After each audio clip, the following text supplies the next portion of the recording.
Hello everyone. आज हम लोग नया टॉपिक कवर कर रहे हैं ट्रायंगल। ट्रायंगल होता क्या है? यानी कि त्रिभुज। ट्रायंगल यानी कि जिसके तीन भुज होते हैं। Triangle triangle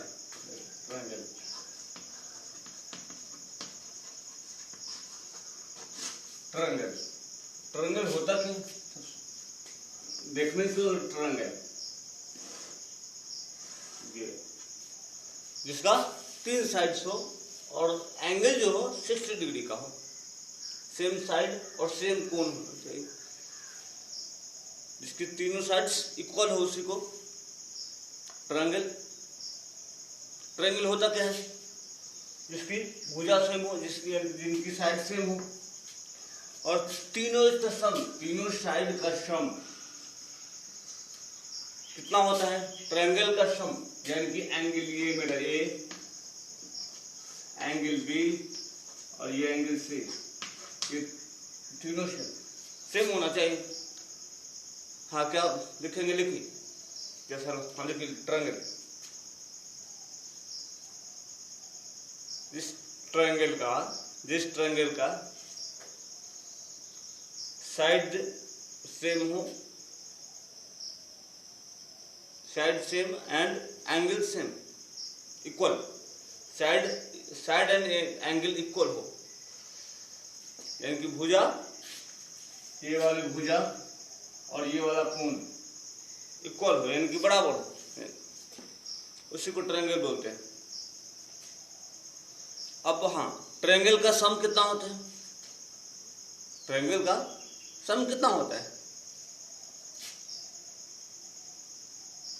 60। तीनों कोणों का योग 180 डिग्री। अब हाँ, तीनों कोणों का योग 180 डिग्री। क्या लिखेंगे? Angle A plus angle B plus angle C. ये जानना जरूरी है, ये जानना जरूरी है। ज्यादा नहीं चलेंगे, थोड़ा ही चलेंगे। हाँ थोड़ा ही, हाँ कोई बात नहीं। कितना हो? एंगल ए और एंगल बी। अब हमको निकालना है, और एंगल ए का वैल्यू निकालना है। एंगल बी और सी कोई भी दो निकला, कोई भी मेरा एंगल दो दिया हुआ है, ओके। ये मेरा 30 डिग्री, ओके। ये मेरा 40 डिग्री। क्या ये मेरा नहीं निकल जाएगा?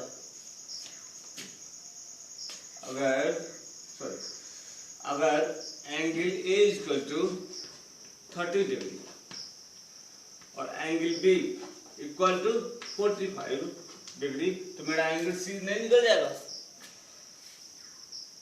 निकल जाएगा। कैसे? एंगल ए का वैल्यू डालो, एंगल ए का वैल्यू डालो 30, एंगल बी का वैल्यू डालो 45 plus angle C equal to 180, 75 plus angle C equal to 180, फिर एंगल सी 180 माइनस 75 कितना? 105। अब इसको एक तरीके मेथड 1। अब हमको एंगल ए निकालना है, ओके। मान लो एंगल सी निकालना है। एंगल सी निकालो तो हम direct angle C equal to नहीं लिख सकते हैं। क्या लिख सकते हैं? लिखना है, जस्ट राइट लो, लिख लो।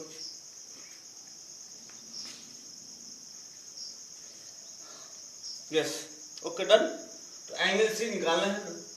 एंगल ए दिया हुआ है, एंगल बी है मेरे पास, एंगल सी का वैल्यू निकालना है। तो क्या निकालेंगे? एंगल सी डायरेक्ट क्या बताया था मैंने?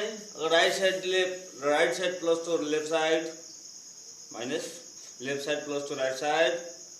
देखिए, प्रीवियस पढ़ने का फायदा जो मैंने पढ़ाया था ना, सिर्फ वही फॉर्मूला।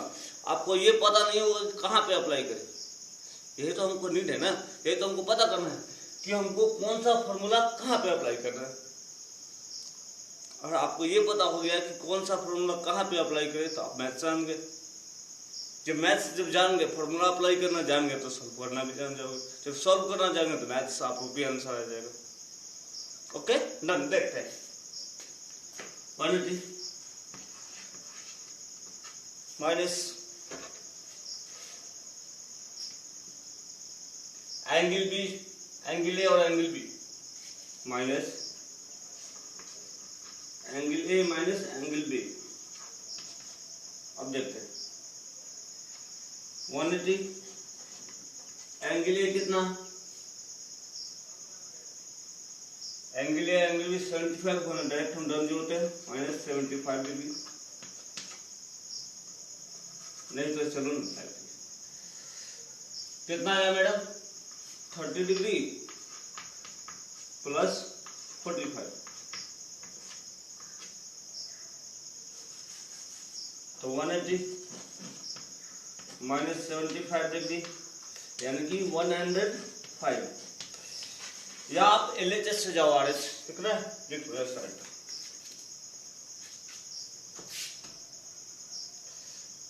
यस, अगर आप LHS से जाओ RHS, RHS से LHS, मैथ्स बार बार रिपीट करो, repeat again then repeat again. Maths आप एक तरीका से नहीं बना सकते, मैथ्स बनाने का तरीका आप अलग अलग रखो, डिफरेंट टाइप्स। मैथ्स का मतलब है different types, different types of method, answer is the sum, this is maths. Different types of solution, different types of solution, answer is the same, this is maths. आप LHS से जाओ RHS या RHS से जाओ LHS, आना चाहिए ना, कोई एक आना चाहिए ना तरीका, हाँ कोई भी एक तरीका आप, लेकिन हाँ दो मेथड एक साथ नहीं लगा सकते। एक मेथड उठाओ फिर दूसरा मेथड लाओ, एक मेथड से जाओ दूसरा मेथड, एक मेथड से आंसर से फिर दूसरा मेथड से, हाँ ऐसे कर सकते हो आप। LHS से जाओ RHS या RHS से LHS, नहीं हो तो LHS equal to RHS equal to दोनों सेम। ओके डन, हाँ तो इसी को बोलते हैं, हाँ एनीथिंग, कोई भी मेथड रखना, कोई, हाँ आप कोई भी मेथड रखना, आंसर हमको सेम आना चाहिए। मैथ्स का क्या है मतलब, प्रूव करना, कि आप मैथ्स प्रूव कर लिए तो वही है ना, आंसर क्या है, प्रूव है। तो मैथ्स को हम नहीं लिख सकते LHS equal to RHS prove करो, कर सकते हैं ना, कर सकते हैं ना, इसको प्रूव कर सकते हैं ना। देखते हैं next lecture. Okay thank you.